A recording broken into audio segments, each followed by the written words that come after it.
አሰላሙ አሌይኩም ወረህመቱላሂ ወበረካቱ። ውድ ቤተሰቦች እንዴት ናችሁ? ደህና ናችሁ ወይ? አልሐምዱሊላህ አልሐምዱሊላህ። እንዴት ናችሁ? ደህና ናችሁ ወይ? ሰብስክራይብ ያላረጋችሁ ሰብስክራይብ ማድረጋችሁ እንዳትረሱ። ላይክ ሰዓት አይታችሁ እርጉዝም ሁኔ ቪዲዮ ሳልሰራ አስቀርቼ አይባልም እንዴ? ልጆች ግርም ከሚለኝ ማለት ነው ዳይፐር ፕርትት ስታረጉላቸው ሽንታቸው የሚሻሉት ነገር አሁን አዲስ አልብሼ አሁን ካካ ይባላል። የኔ ኬክ፣ የኔ እንቁላል፣ የኔ ሁሉ ነገር እና ሰዓቴ በጣም ወርዶብኛል ነው የምላችሁ። ከምነግራችሁ በላይ ሰዓቴ በጣም ወርዷል። በጣም ነው የወረደብኝ ማለት ነው ሰዓቴ። ስለዚህ ላይክ አድርጉልኝ፣ ቪዲዮ ሙሉ ልልኝ ሰዓቱ እንዲቆጥርልኝ ማለት 40 ሰዓት ያለኝ 40 አስባችሁታል። አንድ ሰው ሞኒታይዝ ለመሆን 4000 ምናምን ሰብስክራይብ 4000 ዋች አወር ይሞላል። አሁን እኔ 40 ሆኗል ማለት ነው። ስለዚህ ሰብስክራይብ ማርጉኝ። ቪዲዮ በርግጥ እየለቀኩኝ አይደለም፣ ለሰብስክራይብ ማለት ነው እየለቀቀሁኝ አይደለም። ቪዲዮ ሲለቀቅ ነው ሰብስክራይቡም የሚበዝ። ዩኑስ መሐመድ መጥቷል። ዩኑስ መሐመድ መጥቷል። እስኪ ሰብስክራይብ የኔ ጠቋላ ተቆልቆለም ወንድ ልጅ ቸኮሌት ከለር መምሰል አለበት ብሎ ነው መሰለኝ። ቸኮሌት ከለር ነው የሚመስለው። በቃ እስኪውት ሰላም አለይኩም በላቸው። አሰላሙ አለይኩም አሰላሙ አለይኩም። ወር ከስንት ቀን ወር እንዴ? 2 ወር ሊሆነው ስንት ቀናቶች ቀሩት ማለት ነው። 2 ወር ሊሞላው ነው። 2 ወር ሊሞላው ነው። 2 ወር እና ቁርጠት ማለት ነው። በነገራችን ላይ ቁርጠቱ ለምን አልቴት አትጠቀሚም ያላችሁኝ ያላችሁ፣ አልቴት ለምን አትጠቀሚም? አልቴት ደግሞ እኔ ፈራሁኝ። አንደኛ በሕክምና የማይነገር ነገር ስለሆነ ማለት ነው። በሕክምና ባህላዊ ነገር ስለሆነ ደግሞ ከጥቅሙም ጉዳቱ ሊያመዝን ይችላል በሚለው ያው ሐኪም ቤት እጄ ሳናግራቸው ስታጠቢ አየር ጋዝ እያስገባሽበት ነውን ምናምን ነው አታስገሹም ይሉኛል። እኔ እንዲሁ አስገሳለሁ።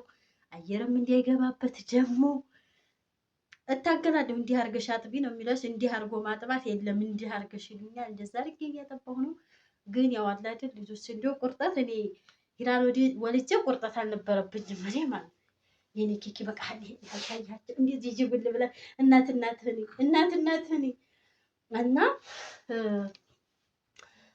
እንትን ስላላለ የሂራ ጊዜ ቁርጠት አልነበረብኝም። የሱ ደግሞ ቁርጠት ስላለብኝ ያ አላህ ስቃዩ ለኪ አላህ ሁላችንም እንደ አቅማችን ነው የሚሰጠን ምናምን ብዬ አመንኩኝ እንጂ በጣም በቃ ቁርጠት ሲይዘው በቃ በጣም ለምን ስለቀመስኩት እኔም እንዴት እንደሚያደርግ ማለት ነው። እና አዲስ እርጉዝ እኔ አላውቅም። ቁርጠት እየቆረጠሽ ነው ወይ ሲለኝ አይቆርጠኝም እለዋለሁ። ምን ማለት እንዲህ ዝም ቁርጠት እኔ ምን እንዲው ከዛ እንዲህ ቸክ ሲያደርገኝ ይኸው አሁን እየቆረጠሽ ነው አለ። ሆዴ ለኪ ሲቆርጣችሁ ሆዳችሁ እንዲህ ሆዴ ላይ ይወጠራል እና እየቆረጠሽ ነው ወይ ሲለኝ እየቆረጠኝ አይደለም ዝል በጣም እና ምንሽን ነው የሚያምሽ? ይሄ እኮ ማለት ቁርጠት ነው። ታዲያ ምንድን ነው ምናምን ይለኝ ነበር እና ያንን ስላየሁት በዛ ተረዳሁት። ልጄ እንዴት እየሆነ ነው እያልኩኝ የሂራ ይብስ ነበረ። በርግጥ ደግሞ ሴትም ስለሆነ ጭር ትላለች። ይሄ ደግሞ ማልቀስ አያውቅም እያለ እንባው በዚህ ሲገባ ነው። ወንድ ልጅ ነኝ ብሎ መሰለኝ ብዙ ማልቀስ አይወድም። እኔ ብዙ ማልቀስ አልወድም በላቸው። እሺ አልወድም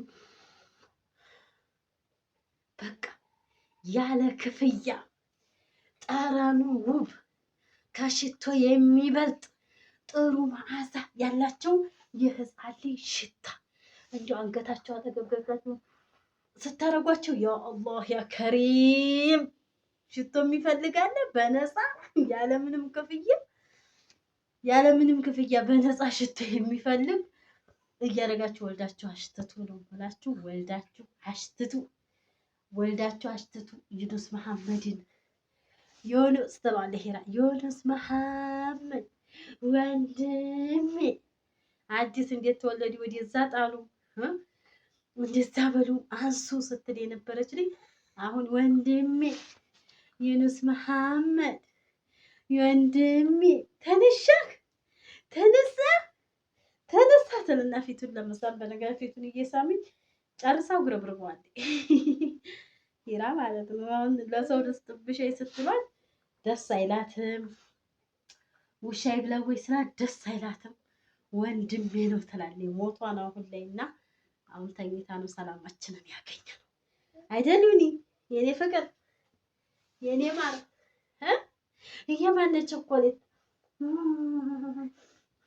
ሳሸተው። ስለዚህ ያልወለዳችሁ ወልዳችሁ አሽትቱ ወልዳችሁ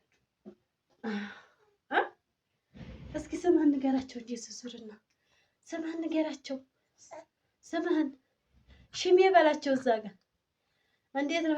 ሂራ ጋር እኮ ሰማይና ምድር ናቸው። ይመሳሰላሉ? ጭራሽም አይመሳሰሉም። ሂራ ግን በነገራችን ላይ ልጆች 3 ወር ሲሞላቸው እንትን ይላሉ። የሆነ ከለራቸው ለራሱ ይቀየራል። ከለራቸው በጣም ይቀየራል ከ3 ወር በኋላ ይባላል። ስሙማ እኔ በጣም የሚገርመኝ እኛ ስንወለድ እናቶቻችን ክትባት የሚባል አያውቁ። እኛ ተወልደን እኔ መቼም አንድ ቀን የ40 ቀን ክትባት፣ የ45 ቀን ክትባት፣ የ2 ወር ተኩል ክትባት፣ የ3 ወር የምናምን የ6 ወር የዓመት የ2 ዓመት የዓመት ከ6 ወር እየተባለ የ2 ዓመት እስከ 5 ወር እስከ 5 ዓመት ይከተባሉ ልጆች ማለት ነው። እኛ ግን እንደዛ አይነት የለም። ግን ልዩነታችን ምንድን ነው? የአሁኖቹ ልጆች ጋርና እኛ የድሮዎቹ ምንድን ነው ልዩነታችን? እስኪ ኮሜንት አድርጉ። እኔ በጣም ይገርመኛል። እንደውም የአሁኖቹ ልጆች ክትባቱ ነው መሰል በጣም አሰብያ የሆኑ በቃ ምንም ተው ሲባል እንኳን የማይሰሙ ናቸው። እኛ ድሮ እንዴት ነው የምንባለው? አንቺ እንግዲያ ሲመጣ ባይን እኮ ነው የምንጠቀሰው።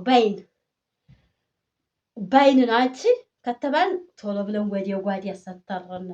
የአሁኖቹ ግን ከትልቅ ሰው ወላጆች ከትልቅ ሰው ጋር እያወሩ መተው እነሱ በመሀል ወሬ ይጀምራሉ። የዛ የትልቅ ሰው ወሬ ይተውና የልጆቹ ወሬ ይደመጣል። አይገርምም? አይ ጊዜ እና እስኪ ልዩነቱ ምንድን ነው? እንደውም ያሁኑ አይን ያወጣ ሆነ። እኛ እንደውም አይን አፋሮች ነበርን። እና ልዩነቱ ምንድን ነው? ያሁኑ በክትባት ያበዱ ናቸው። አሁን ይሄ 45 ቀኑ ክትባት ገሎ አነሳው ብላችሁ እንደው ላበቱ ግጥምጥም ተኮሳት አይጠባ ምን አይል ኢና ሊላህ ነው ብታው ማለት ነው። በጣም ነው ያመመው። በጣም ነው ያመመህ። በጣም ነው ያመመህ። በጣም ንገራቸው እዛ ቤተሰብ ፕላስ አሉ እዛ ጋር እና እኛ ባይን ነበር የምናውቀው። እነሱ ደግሞ ተው ተብለው ለራሱ ተው ሂራ እንኳ በአሟ ተይ ብያት ለራሱ አሰማኝ። ተይ ብያት የኔ አባት የት ነዎት ካልቆረጠው ደግሞ ብታው የጸባይ ሸምን እንደው ነው ብታው ነው ብታውት ኬኩ የኔ ውድ እስኪ አውራ እንግዲህ እኮ 2 ወር ሊሞላህ ነው። አውራ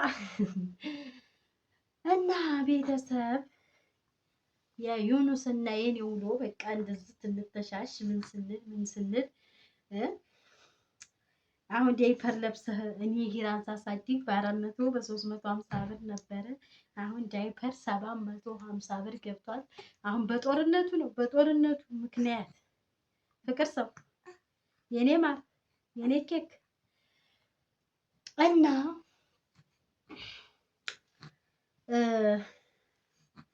የዛሬው ቪዲዮ ይሄ እንዲመስል ነበር። ሰብስክራይብ አድርጉ፣ ላይክ አድርጉ፣ ተውሰስ ቻናሌ ላይ ስልክ ያስገቡልኝ። እንዴ እዛው 8 ላይ በርግጥ እስካሁን ወይ 9 ይገባ ነበረ። ያው እኔም አልሰራሁም። እርጉዝ ሁኔ ማስጠላኝ። ከወለድኩ በኋላም ቢዚ ሆንኩኝ። በቃ ቪዲዮ ሰራለሁ ብዬ አስብና አባይሽ ቪዲዮ ሰራለሁ ብዬ አስብና ከዛ በኋላ ላይ እንትን ይለኛል ወይ ልጁ ይነሳብኛል። እንደገና ደግሞ ሱብሃነከ ረቢ 45 ቀን ወልዲያው እርጉዝ ናችሁ። በጣም ህመም ስለሚፈራረቅባችሁ የወዳችሁም ክብደት ስላለ ጎንበስ ቀና ማለትም ስለሚያስጠላችሁ ውልድ ስታደርጉ ያ ነገር ሁሉ ሲነሳ ቅልል ሊላችሁ የለ በተኛት አፈልጉ ምን አትሉ ዝም ብላችሁ እንደው እንዲህ ማለት በቆም 45 ቀን ሙልት ሲላችሁ ወይም የሚያርሳችሁ እያረሳችሁ የነበሩ ሰዎች ሲሄዱ በዙሪያችሁ ያሉ ሰዎች ሲሄዱ እናንተ ምን ያምራችኋል? እንቅልፍ መተኛት፣ ጎናችሁን ማሳረፍ፣ ሰውነታችሁ ግን ይላል እና ያ ነገር ስላለ ወይ ስትተኛልኝ መተኛት እንፈልጋለሁ ወይ ቪዲዮ ሰራም ስለዚህ ነው እና የዛሬ ቪዲዮ በሌላ ቪዲዮ እስከምንገናኝ ሰላም አለይኩም ወራህመቱላሂ ወበረካቱ።